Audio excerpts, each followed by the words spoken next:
A diferença fundamental entre o impeachment de Fernando Collor e o processo contra a presidenta Dilma é que no episódio de Collor havia crime e agora não há crime nenhum. A afirmação foi feita nesta terça-feira pelo jurista Marcelo Laveneri, ex-presidente da Ordem dos Advogados do Brasil e autor do pedido de impeachment do ex-presidente Fernando Collor. Laveneri é um dos 13 especialistas em direito que fizeram hoje a defesa da presidenta Dilma na comissão especial do Senado que analisa o pedido de impeachment. Os 3 afirmaram que Dilma não cometeu crime de responsabilidade.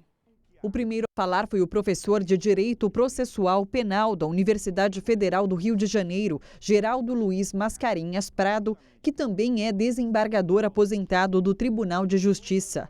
Prado disse que o processo de impeachment não está de acordo com o que prevê a Constituição e não adianta que todos os senadores estejam de acordo que há um crime quando o crime não existe. Não basta que todo o Senado da República, vamos supor que todos os senadores e senadoras resolvessem votar pelo impeachment, decretar o impeachment da presidente.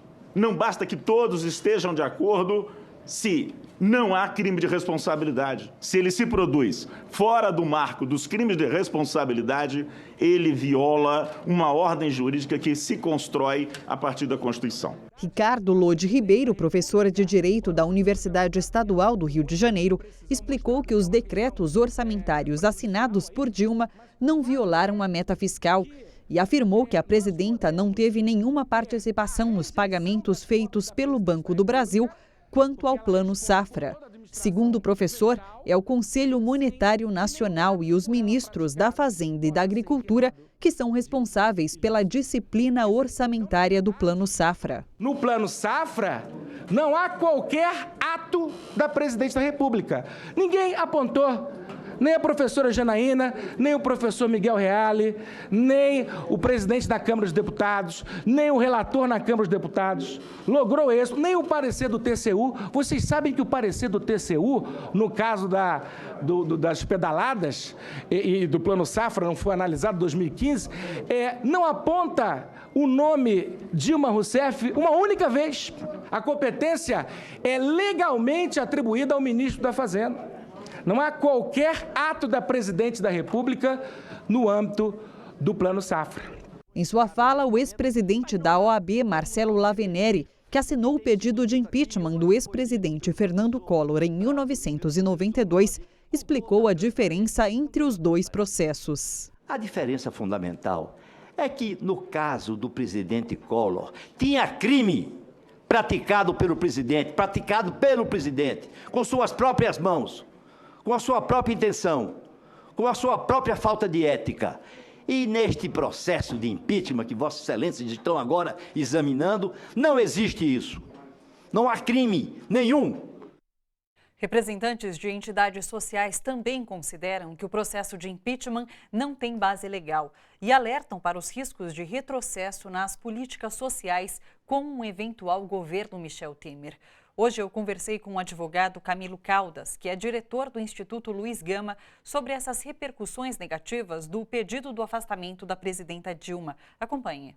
O debate que está ocorrendo, tanto o que houve na Câmara e agora no Senado, está evidenciando que o que está sendo colocado em julgamento não é um crime de responsabilidade. E é bom lembrar que a Constituição diz que essa é a condição necessária para que o impeachment possa acontecer. Mas os próprios discursos do Senado estão deixando claro que o mote da discussão não é esse. E dentro de um Estado democrático de direito, essa seria a única causa possível para o impeachment. E que está ficando muito claro que essa não é a motivação ou a causa, que, portanto, há um movimento fora da legalidade em torno da deposição da presidente. Além da questão dos interesses particulares, privados, daqueles que estão entrando, existem questões de grupos econômicos no campo da política. O interesse de certos grupos econômicos não são o interesse geral da população. E eu acho que o novo governo vai evidenciar isso e talvez tardiamente para algumas pessoas seja possível perceber isso. Eu noto que questões muito sensíveis, como por exemplo a questão quilombola, questão indígena, elas vão ser colocadas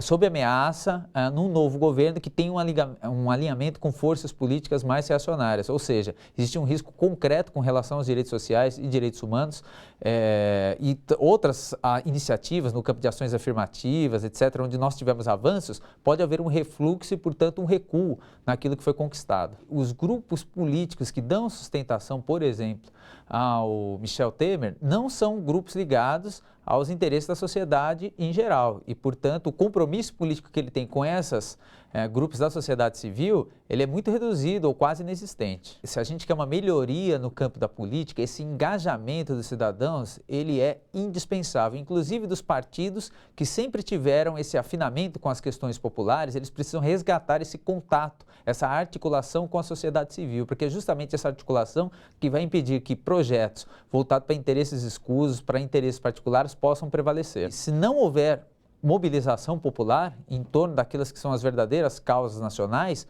projetos que não interessam ao conjunto geral da população, eles vão ser implementados por um novo governo, pelo Congresso, e, portanto, só a resistência popular é que vai poder barrar a execução desses projetos.